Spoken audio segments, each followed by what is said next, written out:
I am genuinely excited to introduce my in-studio guest here because I am a huge fan of his, and I will stop talking about him as if he is not sitting here.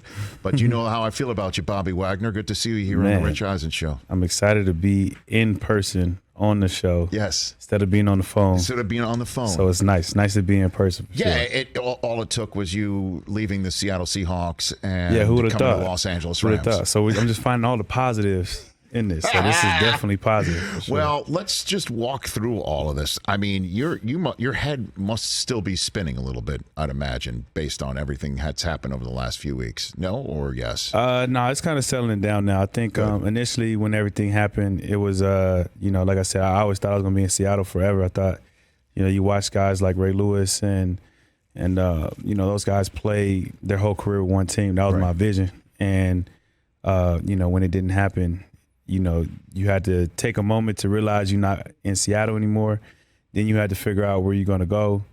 And then, when I ended up coming to LA, I thought it was nice because I was still going to be close to Seattle and be in front of fans for the first time since, I think, high school. So it worked out for me. So let's take it one piece at a time then. Yeah. The leaving Seattle thing, that thing. Yeah.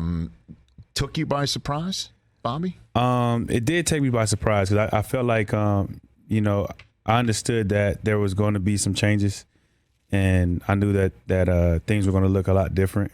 And I knew me and Russ were the last ones that kind of been able to last from that Super Bowl team. And, I thought there was going to be like a conversation just to let me know, but it didn't happen that way. And so when I saw Russ kind of leave, I knew that there was a chance that my time there was coming to an end as well. So that Tuesday, it was a wild day when Russ departs to go to Denver. Did you get any heads up about that, or you just learned about that too? Well, no, I knew about it. The funny thing was, he actually called me a few days before, maybe even a week before, and just asked me what was my thoughts about going there. And I was just like, I don't have any thoughts. Like my heart is in Seattle, so I ain't really went that far. And so I knew that it was really close for him to call me and kind of to ask me a question like that. I felt like to going to Denver as a specific location? Specifically. And that happened in like February or something like that? No, that happened like,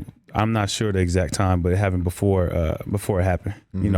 I knew there was a chance that was going to happen. So I was just like, okay, well, he's probably leaving. Yes.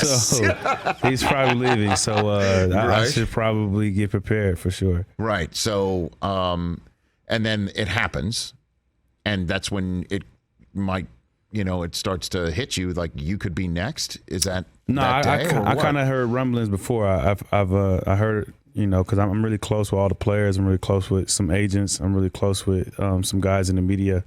And so I think I really started to get an idea when the combine hit, because I just heard a lot of stuff. And so, when Russ hit, I was having a conversation with DK, and I was talking with Quandre, and they were just kind of telling me some of the things that they were hearing. And so I just thought it was wise for me to pick up the phone and call Pete and John to see if some of the things that I was hearing was true. And did you connect with them? Yeah, I got in contact with them. They wanted me to come out there in person, but I just was kind of like, I already knew what was going to be said. I knew what was about to happen. So,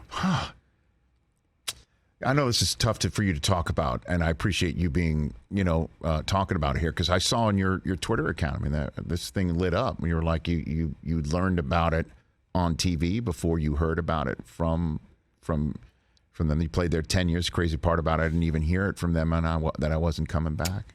I just felt like they we could have went about the situation a little bit differently. I felt like we could have had a conversation, and I felt maybe because I was my own agent and I was representing myself, that it was a hard conversation to say like, hey, we thinking about letting you go or thinking about trading you or anything like that. But I feel like we've been, I've had hard conversations with them for 10 years. Like, we've been a part, of each other's lives for 10 years. And so whether I had an agent or whether, there was a middleman, I still would have felt the same way if I didn't hear from them directly because I was just in the building. I was there. Like I was just, I don't live that far from the facility, so I'm constantly there in the building all the time. But, I think they think I have this like hatred in my heart, or like I feel some type of way about them or hate them or anything like that. It's not that. I just felt like they didn't handle it.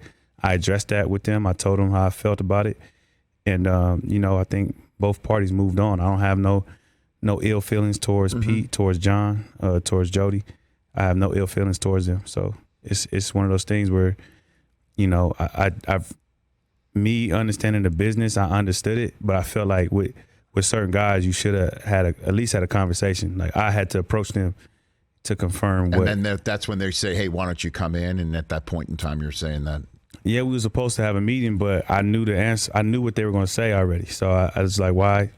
I wasn't in town, so I was like, "Why would I get on a plane for you to tell me what I already know?" And so I was just like, "Let's do it now. Let's not wait. Like, why would we wait if I already know I've heard from everybody else." So. Bobby Wagner here, 8-time Pro Bowler here on the Rich Eisen Show, now with the Los Angeles Rams. Why do you represent yourself? Why do you do that? Because I feel like, football is just a window in my life that I have so much more.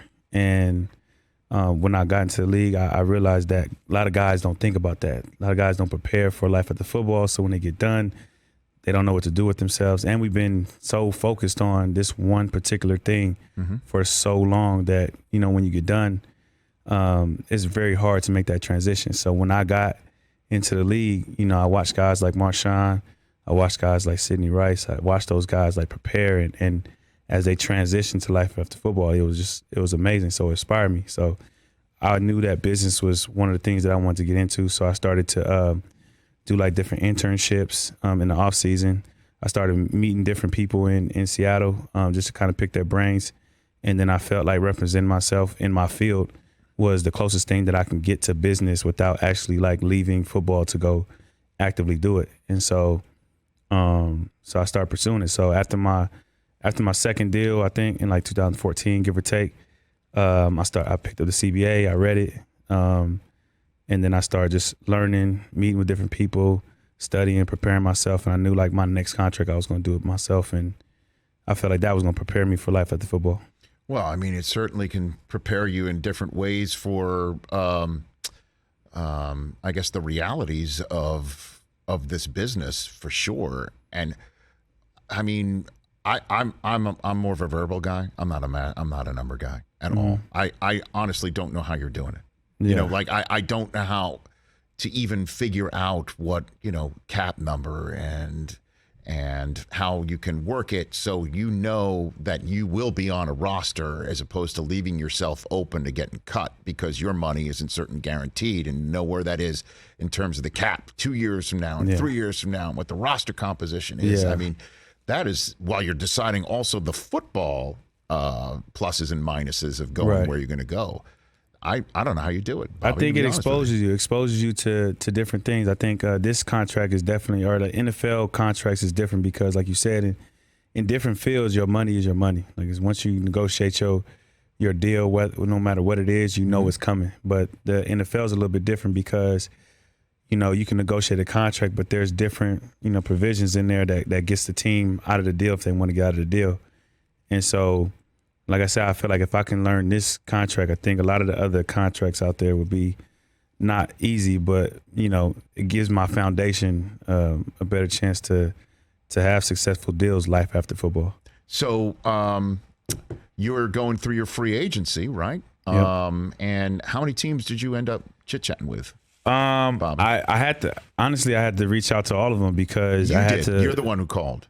I sent a text. So NFLPA had this like, I guess like when agents do it or when teams do it, the GMs have the list of all the players and next to the player's name is agent. So I'm pretty sure my name was blank.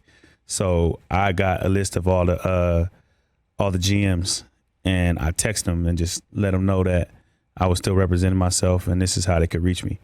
And so I talked with a few that day when some of them text back that first day, and then a lot of them had to I guess they had to check to see if that was actually me. Like they text. They was like, I had a couple of them text me the next day, like, hey, like, sorry for the late response. We had to confirm. We thought this was a joke. Like, we didn't think that you were actually texting us from your cell phone. And so, did somebody ask like a question? Like, when I once upon a time met you at the combine, what did you say to this answer? No, they didn't do that. They just was like up front. They were like, yeah, like, we didn't think we had to confirm the identity of this text message before we responded. That's amazing. And I didn't even think about that. I just thought, like, you get a text message from me, you just gonna assume it's me. But I forgot that, there's crazy people in the world, Bobby Wagner. There are crazy people. Which is kind of funny though, because the alternative of that, I had got some text messages or phone calls like, hey, yo, like, we're interested. And I'm just like, this sounds like a little kid on the phone.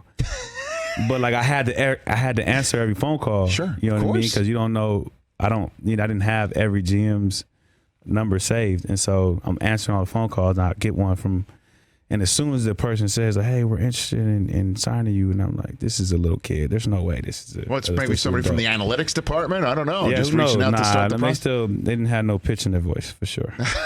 No, they definitely like 12 years old. Would you say talk to Bill? Is that what you're saying? He's a Patriot fan over there. there. I didn't talk to Bill. God dang it. I have so much respect for Bill though. I think it's mutual though. Of course. Coach Belichick. Oh, I know that for sure. I'm sure it's that. I'm sure it's mutual. But you could tell what Jerry Jones sounds like, right? I mean, you could for sure. I'm just saying, like, there's certain people who what their voice sound like, but this person kid, right. I knew he didn't know the first thing about being. Because that was the first thing I thought of, is that Dan Quinn is in Dallas. You and Dan Quinn obviously were on the same team, winning championship together, and that was going to be the place that you wound up. Was that? Yeah, we had conversations. He was you're right. He was one of the first people that reached out, and we had a lot of conversations. But they couldn't. They didn't really figure it out. From a financial situation, but also they had other needs that they wanted to address first, and they addressed those needs. Okay, I know you're looking directly at me, but I'm seeing past you to my guy TJ Jefferson, who's a diehard Cowboy fan. He is so upset right now. He just heard you say. It's crazy though, because I'm not really active like so much on social media, but every single day, like, I was getting hit up by Dallas fans and telling me like where I could eat, where I could live, who's been there, how nice would it be to have a star on the top of your helmet. It was. I'm sorry for funny. bothering you, Bobby. All those tweets. That was @2Jiggy. Were any from @2Jiggy? No, I didn't get no @2Jiggy. I got a bunch of burners. I apologize. Yeah, we just really wanted you. That's funny. So when did the Rams come into the picture, Bobby? When did that happen? Rams was kind of always in the picture, to be honest, because obviously we play each other a lot, and so and they know I'm from Cali, so they reached out early on too. But it was the same thing for a minute. They were trying to figure out. They had certain needs that they wanted to address and things of that nature, and I was in a position where I was patient. I wasn't like in a rush to try to sign somewhere, because I knew, like, I'm hoping that wherever I sign next was going to be the place that I spent majority of my career as I wind this thing down. So I wanted to take my time and make sure that I picked the right place, and who doesn't want to come home? Of course, no question about that. And I get to be on the Rich Eisen Show every week. This is the cherry on top. I mean, you could just put Rich and then just put Bobby right at there. Wags? Yeah, Tuesday guest spot. I mean, I'm just saying. You know what I'm saying? Every Tuesday. Listen, look, you're welcome here anytime. And now you also remember what LA traffic is. It's, sometimes Rams are like, they want a helicopter to come from Thousand Oaks. This is very true, because I was about to say, Seattle was getting pretty bad too, though. Understood. Seattle was nothing matches California. No, I know that, because it could be midnight. It could be midnight. You might get stuff in traffic. It's a time insensitive roadway, that 405. Yeah, it doesn't matter what time it is. I understand. Did Aaron Donald, Jalen Ramsey, anybody call you up and say? Yeah, they reached out. I mean, as soon as I got released, I think AD was the first person, one of the first players, to reach out, and Jalen was like shortly after him. So I can't imagine what Aaron Donald, will be able to do in front of you and you behind him. I cannot even imagine how, his job to take up space, to apply pressure, to stop the run on the way to the quarterback, how great he is. For you now to be behind him is downright scary. I'm excited. Like I'm excited just thinking about it, because I again, he's a guy that I've watched, for a lot of years, because we play each other so much, and I watch film on him too, and so I see the way that he plays and moves and things like that, and how he takes up blocks, and I know that I'll be able to read off of that and play off of that really well. And so just the idea of being able to do that, and it's not just him. Like there's so many different weapons on that D line, right. And to be able to play behind that and read and feel and get into a flow. It's going to be crazy. Chris, you have the NFL rulebook in front of you. Is this fair? Can you look this It up? is fair. I looked. Yeah, Section 8, sub A. Is this fair? Yeah, No. it's not fair. Article 45. Yeah, Article 45. That's right. Well, you know your business. I mean, Article 45, so we're all good. Doesn't seem fair. It doesn't. It does not seem fair. Although as a Rams season ticket holder, very happy to have you There you here. go. Very happy to have you here, There you Bobby. go. That's I'm very not good. applauding. I'm angry. Okay? I'm That's just the mad. Cowboy fan. I think He is we bitter. played Dallas this year too, I think. Oh, gee, Bobby, No, I'm just making sure. I'm just making sure. Well, I know you played twice. I mean, I know Seahawks fans, what they feel about you, how they feel about you in particular. And this is not a slight against Russ at all. I mean, he's Russell Wilson.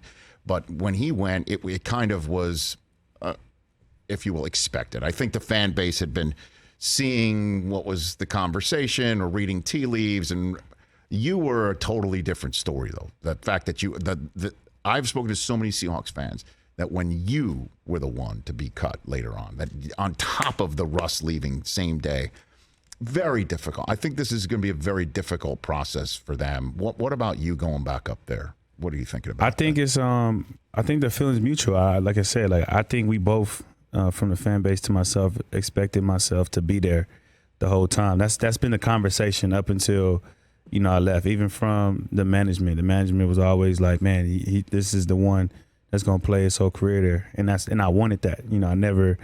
I never wanted to leave. So I felt that through the community because I still I live out there. So when I would go to the grocery store, when I go out, like people would like come up to me and tell me like how they felt, and so I definitely appreciated the love after that time and even before that time.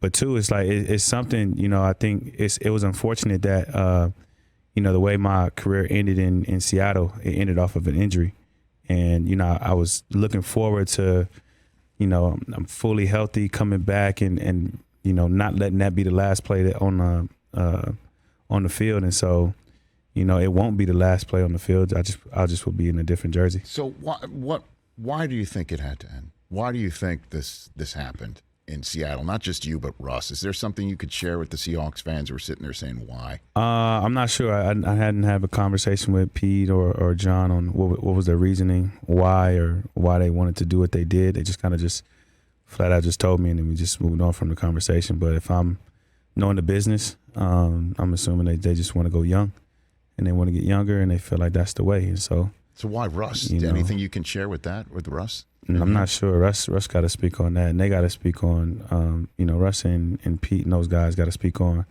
what happened on their side. I can only speak on my side. What about DK Metcalf? Do you think he's next to go? I don't think that'll be wise. I think I don't know what their plan is. I used to be there all the time, and we would have a lot of conversations, so I could be able to kind of let what they were thinking from that standpoint. But I'm not there no more. So I just think it wouldn't be wise to let somebody that amazing, that talented, a growing leader in not only the building but the community, to let him go as well. And it would just be very, very hard for that Seattle fan base. So I'm hoping that they do the right thing with him and he stays there and he continues to excel. He's an amazing, amazing, talented player, but even more talented and amazing person off the field. Like when you get to know him as he opens up, like he's gonna be so good for that community. So I hope that community and the fan base get to enjoy him for a long time. Before I let you go, Bobby Wagner, in that chair just about, 3 weeks ago, Ray Lewis sat in it, and your name came out of his mouth, and he spoke glowingly of you, and you guys connect every now and then. He talked about how you guys connect. And also one of the things that I know this about Ray, but I think a lot of folks who heard him talk, just his knowledge of the game and the X's and O's and how he would match wits with Brady and Peyton Manning and things of that nature, and how he would know the play before they would call it, and he knew that they knew that he would know it, and that he would deliver the punishment to the player that he knew was going to be targeted, and they knew it too, and that's the sort of thing.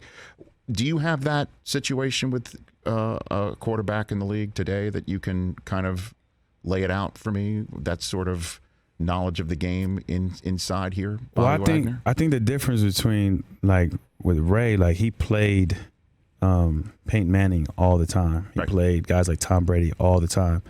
I think our division has been different because the quarterbacks in our division have constantly kind of switched out. Matt Stafford just got there. Kyler Murray, just got there not too long ago. And so I feel like there's definitely moments, because of that, because of him, guys like him, and just him being willing to open up. When I reached out to him, I can't remember when I reached out to him. It was a while ago. We met in person, and then I got his phone number and I reached out to him. Like he's always been so open with everything. Like, what is he telling you? What do you think what has he downloaded you with the most? Man, I'm just picking his brain on everything. I've always known that about him. He knows the play before it comes, and I've asked him, like, watch film. We've watched film. We've taken notes. We've worked out before together, and so how he's handled me is made me want to be that same way with the guys that's coming after me, because he was like my Jordan, watching, like growing up, like he was the guy that I watched, playing, and I wanted to be like him, and I wanted to, prepare the way that he prepared. And so to get the opportunity to have him sit down with me and kind of break down film or break down how he broke down the game and the level of discipline that it takes to play at a high level for 17 years, it's just crazy. And so, I try to inspire to be that same way, and to have a guy like that be open and willing to give that information out. He's definitely helped me. It's like, from a studying aspect, there are moments where I'm just like, I know the play, I know where it's coming, and I just go get it. And it's from the film study, but it's also from, older guys like that and so many others that have shared their knowledge of the game with me, and I'm hoping I do the same as I continue to grow. I guess a couple follow-up questions on that then. Who are the guys in the game today? Do you think that you could be able to mentor in that guy? Who are the linebackers There's a lot of them, man. Darius Leonard, Devin White. He's so good. Fred Warner, Roquan Smith. It's so many of them. I know I'm going to leave some of them out. I like watching Eric Kendricks play. There's so much good linebacker play, and I really enjoy where the position is elevated to, because we are the quarterbacks of the defense, and we are the guys that kind of set everything up majority of the times. And so, to be in that position and to have the world start to see, like, this is how, like, we run the defense, for the most part. Most defenses, they're ran by the middle linebacker. And so to have those guys, be performing at such a high level, it's amazing to watch. Well, and then the quarterback that I was Michael Parsons too. I don't know if he's kind of going all over the place. He is. Yeah, he's a special one. And he was here. He was here too. And I saw he was in the chair and everything. He took my chair. Yeah. He took my chair. It's okay. I like it. It's cool. I won't do that the first one. I'll wait to the second or third. That sounds fine, Bobby. That sounds fine. And the quarterback, that you mentioned, obviously that they're different in the division now. So then the one that I would think that you would have a history with, because you played some big games against, would be Aaron Rodgers, maybe, right? Yeah, would that be? Yeah. But what's that like going against him? It's just he is so fun to play against, because he really makes you make sure you're on your game, not just from like a physical standpoint, but a mental standpoint. And two, like I always like playing against the Rams because like they watch stuff that I do on film and I know they're going to put it in the next game. And so there was like one particular game where when we were playing the Rams, like whenever they motioned the running back out or kind of ran them out, I knew they weren't throwing them the ball. And I kind of didn't really play it because I knew they weren't going there. Mm-hmm. So the next time we played them, I knew they saw that. And so I was like, all right, they're going to run a running back screen at some point. And so that kind of like chess moves where it's like it may not happen this game, but it'll happen the next game. And you remember it, and you know they've seen it, and you know. I remember. I know they've seen it. I'm like knowing them. I know they've seen that. I know they know they didn't throw to that running back, and I wasn't even acknowledging it because I knew they weren't going to throw it. I knew going into that next game they were going to find a way to put that in there, just to have me play it honest. And so that's something. But Aaron Rodgers does that too. He's able to read the defense. He's able to. No matter how much you disguise, no matter how much you move around, like he's able to read everything. And the thing that he don't get enough credit for, in my opinion, is his ability to escape. Like not people like he won't go for like 60 yards, but he'll sneak in and get a couple first downs that extends the drive, and he's still a master at looking people off. And so he's a person I enjoy playing against whenever I get the opportunity. He's the king of reaching the ball out too to get an extra yard as he's running out of bounds. Yeah, too. for sure. You try to swipe it away, I know. Kyler Murray does that as well. I know. So what'd you say over there, Chris? Bobby, we wore 54 forever in Seattle, but that's already taken in LA. Are you going to change your number this year? Have you figured that out yet? Yeah, I'm going to go with 45. I just figure I just flip it. All right. There it is. There it goes. Oh, missed that. Really, it wasn't really about 54. 54 was never really the number. The number was really 9. I only wore numbers that equal 9. And so I wore 9 in college. And then when I came out for the Senior Bowl, I wore 45. And then at that time, they weren't letting linebackers wear 40 numbers. And so I went to 54 just because it equaled 9. And so now that it's taken, I just flipped it. It still equals 9. You don't want to talk to Matt Stafford about maybe taking number 9? Yeah, 99 or 99.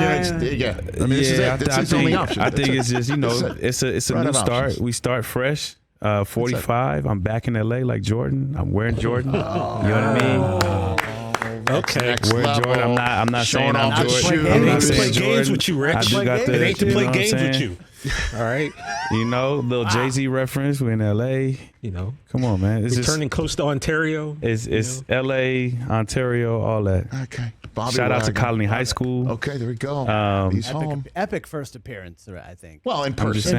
In person. Yeah. First of many times next time I'm going to come in the suit, and then you come in the Jordan gear. Yes. And then we just going to flip-flop. Okay, sounds good. So that's it. Sign me up. Well, you want the Jordan gear, not me. You're like you think it's wasted on me. Well, I mean, definitely. You said that. I didn't say that. I know what you're saying. I know what you're thinking. I mean, I'm wearing Jordans every day, Rich, and I hope that somebody will give us a deal. Well, they ain't gave us a deal yet, but it's a slow and steady. I mean, but I think we got somebody that's with Brand Jordan that could maybe. Hey, Bobby, and also that's everybody. I don't know. Maybe I don't know. These guys are like, when is it the Bobby Wagner show? Hey, Bobby Wagner, you're also now part of a sports Emmy-nominated show now that you're part of the Rich Eisen Show. So I feel like that would make sense for us all to have the same gear. Just celebrate, yeah. He's joining a Super Bowl winning team. He's joining an Emmy Award nominated show. One love, Rich. Very good. So I'm saying, just to look at all the positivities that came from this situation. That's great. great. Did we become new best friends? I think we did. That's 100%. Yeah, Easy. Easy. I think we became easy. And then I just, like I said, just put a little Bobby Wagner too at the end. There you go. And we're good. Done. We'll talk. Thanks for coming in, Bobby. Appreciate it. It's great to see you in person. Thank you. Welcome. Likewise. Welcome home. Likewise. Welcome Appreciate home. it. Thank you. Bobby Wagner of the Los Angeles Rams right here on the Rich Eisen Show. Hey, you watched all the way to the end. Thanks for that. Watch more right here.